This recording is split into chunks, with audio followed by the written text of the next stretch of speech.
ოჰო, აქ უამრავი რამ ხდება. ქვანახშირის ეპოქის ეს ინდუსტრიული დინოზავრი მომავლის ეკოსისტემაში აპირებს ფეხის შედგმას. ჩეხეთის რესპუბლიკის მთავრობამ პირობა დადო, რომ დაასრულებს ქვანახშირზე მომუშავე ელექტროსადგურების ხანას 2033 წლისთვის.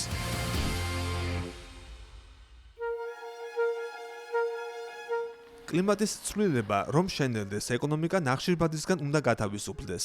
ევროკავშირის მესვეურთ სურთ, რომ 2050 წლისთვის ევრობლოკი ნახშირბად ნეიტრალური გახდეს.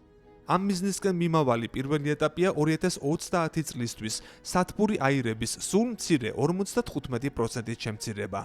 როგორც ეს ევროკავშირის ეგრეთ წოდებულ 55-იან ნიშნულზე სწორების საკანონმდებლო პაკეტშია ჩადებული. გარდამავალი ეტაპისთვის ყველაზე მნიშვნელოვანი ინსტრუმენტია ემისიებით ვაჭრობა. ნებისმიერმა, ვინც კი ატმოსფეროში CO2-ს გააფრქვევს, უნდა გადაიხადოს ამის აფასური. ჰაერის ყველაზე დიდ დამაბინძურებელს გამონაბოლქვის გაფრქვევის სანაცვლოდ ძალიან ბევრი სერტიფიკატის გამოსყიდვა სჭირდება. ეს კი ძვირია. ქვანახშირზე მომუშავე ელექტროსადგურების ოპერირება აღარ არის მომგებიანი, ამიტომ ელექტროენერგიისა და გათბობის წარმოების ნაკლებად მავნე წყაროზე გადადიან. ევროპაში ემისიებით ვაჭრობისგან მიღებული შემოსავალი ევროკავშირის მოდერნიზაციის ფონდში მიდის. ეს ფონდი ენერგეტიკის გარდამავალ ეტაპს უწყობს ხელს. ამ ფონდიდან 2021 წლის შემდეგ 15 მილიარდი ევროს დაფინანსებაა გაცემული. მისი უმეტესობა მოხმარდა ჩეხეთის რესპუბლიკას, რუმინეთსა და პოლონეთს. ეს ფული დააბანდეს განახლებადი ენერგიის წყაროებში, ენერგოეფექტურობაში, ენერგიის შენახვის ტექნოლოგიებსა და ელექტროენერგიის ქსელების მოდერნიზაციაში. მაგრამ ერთი პრობლემა მაინც არსებობს, რადგან მოდერნიზაციის ფონდი ბუნებრივი აირზე გადასვლასაც აფინანსებს. დიახ, ბუნებრივი აირი ქვანახშირზე სუფთაა, ამაში ეჭვი არ აბისეპარება, მაგრამ ბუნებრივი აირი წვის დროსაც გამოიყოფა CO2, რომელიც დედამიწაზე დათბობის პროცესს ხელს უწყობს.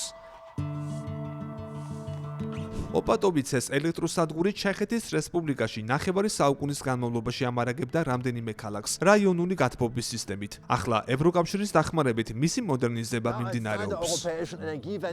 ევროპის ენერგეტიკული გარდამავალი ეტაპის ფარგლებში ქვანახშირიდან შედარებით სუფთა ბუნებრივ აირზე გადადიან. მაინც რას ფიქრობენ აქაურები ამის შესახებ?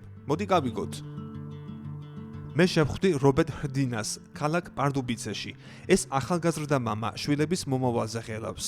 იგი ქალაქის გარემოს დაცვის კომიტეტის წევრია.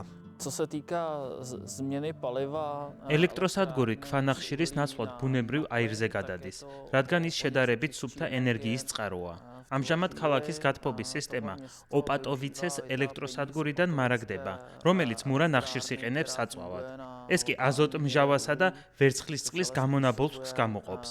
ჩვენ ვცხოვრობთ დასახლებაში, რომელშიც 16,000 მოსახლეა და სადაც შენობების ნახევარი ჯერ კიდევ არ არის დათბუნებული. არადა როგორც ვიცით, დათბუნება 50%-ით ზოგავს ენერგიას. რაიონული გათბობის უზარმაზარი ქსელები ევროპის აღმოსავლეთით ყოფილი საბჭოთა ბლოკის მრავალ ქალაქში ფუნქციონირებს. კომუნისტების დროს ეს ულტრათანამედროვე სისტემები იყო. ახლა კი მათ მოდერნიზება სჭირდება. იან ლისკას ცვლა ქვანახშირის ელექტროსადგურში დილის 6 საათზე იწყება. ცვლაში გასვლამდე იგი ფოტოალბომს მათვალიერებინებს. ამ ელექტროსადგურის მშენებლობა 1956 წელს დაიწყო. ექსპლუატაციაში 1960 წელს შევიდა და ჩეხოსლოვაკიაში ყველაზე დიდი ელექტროსადგური იყო. ლისკა 30 წელია აქ მუშაობს და ერთ-ერთ ყველაზე გამოცდილ თანამშრომლად ითვლება ამ მურა ნახშირზე მომუშავე ელექტროსადგურში. იგი 330 მეგავატის სიმძლავრის მქონე მონსტრი ელექტროსადგურის დანადგარებს შორის მიმიწყვის. ევროკავშირის მოდერნიზაციის ფონდმა ცოტა ხნის წინ ჩეხეთის რესპუბლიკას კიდევ 130 მილიონი ევრო დაუმტკიცა, რათა ქვანახშირიდან ბუნებრივ აირსა და ნარჩენების კრემაციაზე გადავიდეს. რადგანაც ჩვენი ჯგუფი მიზნად ისახავს უარი თქვას ქვანახშირის წვაზე 2030 წლისთვის. დეკარბონიზაციის პროექტი უკვე მიმდინარეობს ქარხანაში და მის ფარგლებში ორთქლის ტურბინებსაც ვცვლით.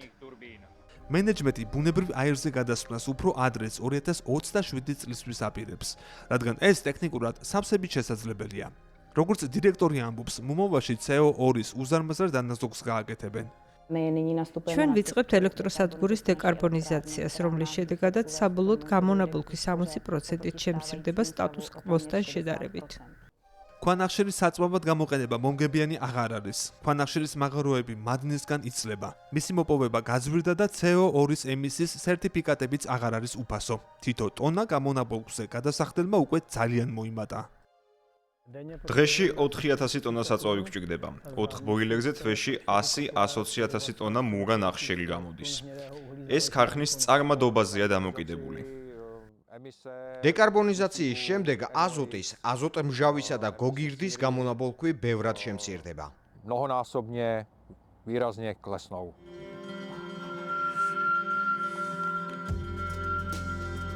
ჩეხეთის რესპუბლიკაში შეხვდი მორგან ჰენლის არასამთავრობო ორგანიზაცია CEE Bank-Watch-დან. ეს ორგანიზაცია იკვლევს თუ რამდენად იხარჯება ევროკავშირის თანხები სუფთა ენერგიაზე. გამარჯობა, მე აქაურობა მოვიარე და რამდენიმე კითხვა დამაბარა თქვენთან იმ ხალხმა, რომელიც პირადად დააზარალა ენერგეტიკის გარდამავალმა ეტაპმა. ამიტომ მაინტერესებს, რას მეტყვით. პირველი კითხვა აქვს კაცს, რომელიც ქვანახშირის ელექტროსადგურში მუშაობს. Mám otázku, proč მაინტერესებს, რატომ ვამბობთ უარს ტექნოლოგიებზე, რომლებიც ამართლებს და გადავდივართ ახალ ტექნოლოგიებზე, რომლებიც ჯერ არც გამოცდილია და არც სანდო. zkoušený a spolehlivý. რას უპასუხებთ? მაშინ როცა განახლებადი ენერგიებიც ამართლებს, უბრალოდ საჭიროა რომ განახლებადი ენერგიების ტექნოლოგია ავამუშაოთ და ამაში ფული ჩავდოთ. მეორე კითხვას დასვამს ტომაში, მისი კოლეგა საწარმოდან. მე კითხვა ევროკავშირთან მაქვს, რატომ დაიწყო ენერგეტიკული გარდამავალი ეტაპისთვის მზადება ასე გვიან? ქვანახშირზე უარის თქმა ახალი არ არის, მხოლოდ ელექტროენერგიაზე კი არ უნდა ვიფიქროთ, არამედ სამუშაო ადგილებზეც. სწორედ ამიტომ არის აუცილებელი, რომ ეს გეგმები ერთმანეთს შევუთანხმოთ ახლა და განვახორციელოთ. ევროკავშირს სურს, რომ ნახშირბად ნეიტრალური გახდეს 2050 წლისთვის. რეალისტურია ეს მიზანი თუ არა? ეს რთული გზა იქნება, მაგრამ ჩემი აზრით შეგვიძლია მისი გავლა.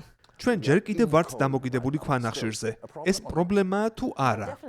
ნამდვილად არის. გარდა იმისა, რომ ჯანმრთელობას უქმნის პრობლემებს, წარმოებაც უფრო ძვირიჯდება, რადგან ახლა ქვანახშირის გამონაბოლქვისთვისაც გვიწევს გადახდა.